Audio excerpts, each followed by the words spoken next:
ඔබත් හැමදාම එකම තැනක ඉන්න කෙනෙක්ද? එහෙමත් නැත්නම් අලුත් දෙයක් පටන් ගන්න හිතාගෙන අඩි පස්සට තියෙන කෙනෙක්ද? මතක තබා ගන්න. ලෝකය වේගයෙන් වෙනස් වෙනවා. අද ඔබ ගන්නා එක නිවැරදි තීරණයක් ඔබේ මුළු අනාගතයම වෙනස් කරන්න පුළුවන්. අද ටානිවිෂන් අපි අරගෙන ආවේ 2026 වර්ෂයේදී ඕනෑම කෙනෙක්ට ඉතාම අඩු වියදමකින් පටන් අරන් ඉහළටම දියුණු වෙන්න පුළුවන් සාර්ථකම ව්‍යාපාරික අදහස් 10ක් ගැන. වීඩියෝව අවසානය වෙනකම් බලන්න, මොකද 10 වෙනි අදහස ඔබේ ජීවිතයම උඩු යටිකුරු කරන්න පුළුවන් රහසක්. අද මම ඔයාලට කියලා දෙන බිස්නස් අයිඩියාස් 10න් අපි බලමු පළවෙනි බිස්නස් අයිඩියා එක මොකක්ද කියලා. පළවෙනි බිස්නස් අයිඩියා එක ලෙස ඩිජිටල් මාකටිං ඒජන්සි හඳුන්වලා දෙන්න පුළුවන්. අද කාලේ පත්තරයක ඇඩ් එකක් දානවට වඩා Facebook හෝ Instagram ඇඩ් එකක් දැමීම ව්‍යාපාරවලට ලාභදායි. මේක කරන්නේ කොහොමද? ව්‍යාපාරික ස්ථානවලට අවශ්‍ය Facebook හෝ Instagram page නිර්මාණය, graphic design සහ Facebook ads හරහා ඔවුන්ගේ අලවිය වැඩි කර දීම. එක් පාරිභෝගිකයෙකුගේ මාසික සේවා ගාස්තුවක් ලෙස රුපියල් 20000ත් ලක්ෂයත් අතර මුදලක් ලබා ගත හැකියි. දෙවන බිස්නස් අයිඩියා එක වන්නේ e-commerce and dropshipping. භාණ්ඩ නිෂ්පාදනය නොකර වෙනත් අයෙකුගේ භාණ්ඩයක් ලාභයක් තබාගෙන විකිණීම මෙහි විශේෂත්වයයි. මේක කරන්නේ කොහොමද? මුලින්ම කුඩා වෙබ් අඩවියක් හෝ Facebook shop එකක් හදා ගන්න. ලංකාවේ නම් කුරියර් සේවා ලෙස ඩොමෙක්ස්, ප්‍රොන්ටෝ, කූඹියෝ වැනි කුරියර් සේවා සමග සම්බන්ධ වී කෑෂ් ඔන් ඩිලිවරි ක්‍රමයට භාණ්ඩ යවන්න පුළුවන්. වැදගත්ම දේ වෙළඳ පොලේ නැති මිනිසුන්ගේ ප්‍රශ්නවලට විසඳුම් දෙන භාණ්ඩ තෝරා ගන්න එකයි.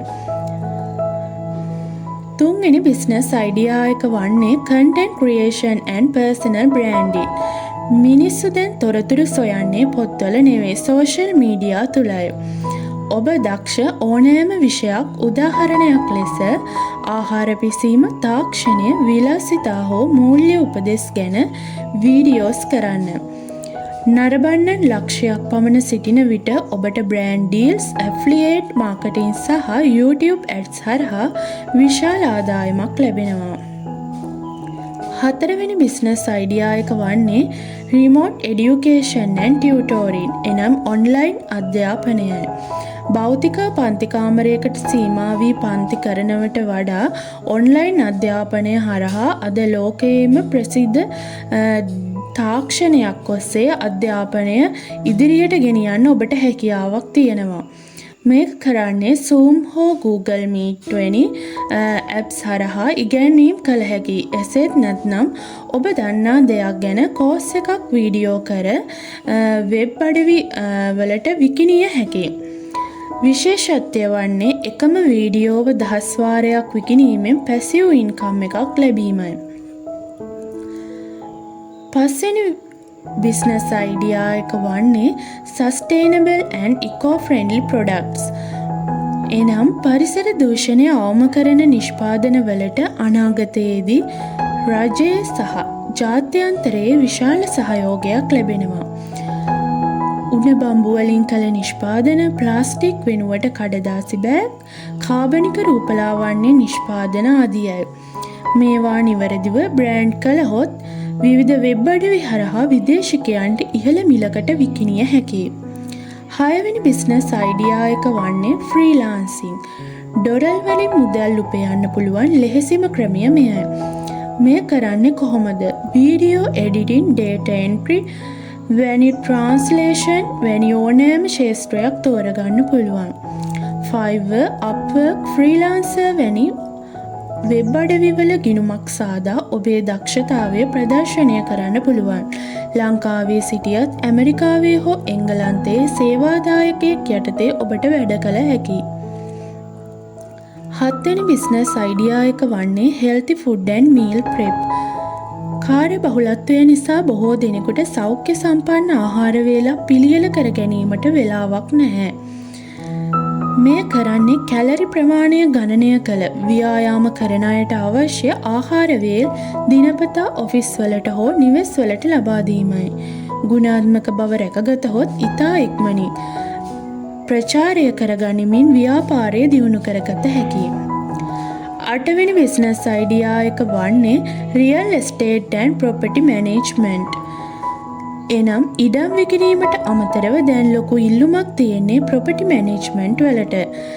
මෙය කරන්නේ විදේශගතව සිටින ලාංකිකයන්ගේ නිවාස සහ දේපල ඔවුන් වෙනුවෙන් නඩත්තු කර දීම, බිල්පත් ගෙවීම සහ ඒවා කුලියට දීම කළමනාකරණය කිරීමයි.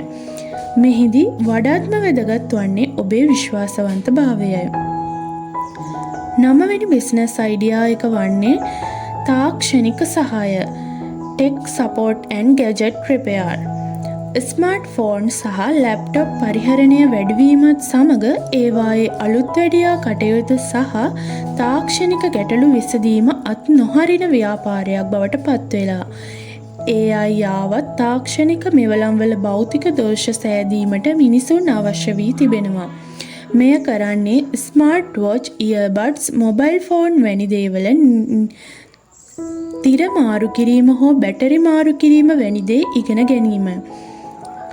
ඔබ පාරිභෝගිකයාගේ නිවසටම ගොස් මේ සේවාව දෙනවා නම් ඔබට සාමාන්‍ය ෂොප් එකකට වඩා වැඩි මුදලක් අය කළ හැකියි. 10 වෙනි බිස්නස් අයිඩියා එක වන්නේ AI powered solution, එනම් කෘත්‍රිම බුද්ධිය භාවිතයයි. AI තාක්ෂණය ChatGPT වැනි භාවිතා කරලා ව්‍යාපාරවලට අවශ්‍ය ලිපි ලිවීම, පින්තූර නිර්මාණය හෝ දත්ත විශ්ලේෂණය කර දීමයි. මෙය අනාගතයේ ලෝකය පාලනය කරන ව්‍යාපාරයයි. කෘත්‍රිම බුද්ධිය කියන්නේ රැකියා නැති කරන දෙයක් නෙවෙයි, රැකියා පහසු කරන දෙයක්. AI භාවිතා කරලා ව්‍යාපාරවලට අවශ්‍ය logos, blog post, social media caption සාදා දෙන්න ඔබට පුළුවන්. සාමාන්‍යයෙන් දින 2ක් යන වැඩක් AI හරහා විනාඩි 10කින් කරලා දෙන්න පුළුවන්. ඔබ අය කරන්නේ ඔබේ කාලයට නෙවෙයි, ඔබ ලබා දෙන ප්‍රතිඵලයටයි. මේ අදහස් 10න් එකක් තෝරා ගැනීම පමණක් ප්‍රමාණවත් නැහැ. ඒ වෙනුවෙන් කැපවීම සහ මහන්සිය අත්‍යවශ්‍යයි. ලෝකයේ සාර්ථක වුණ හැමෝම මුලින්ම පටන් ගත්තේ කුඩාවටයි. ඔබත් අදම පටන් ගන්න. ඔබ මේ අදහස් අතරින් කැමතිම අදහස මොකක්ද? පහලින් කමෙන්ට් එකක් දාන්න. මේ වගේ වටිනා වීඩියෝස් දිගටම බලන්න ටානිවිෂන් සබ්ස්ක්‍රයිබ් කරන්න අමතක කරන්න එපා. හීන දකින්න, ඒ හීන පස්සේ හඹා යන්න.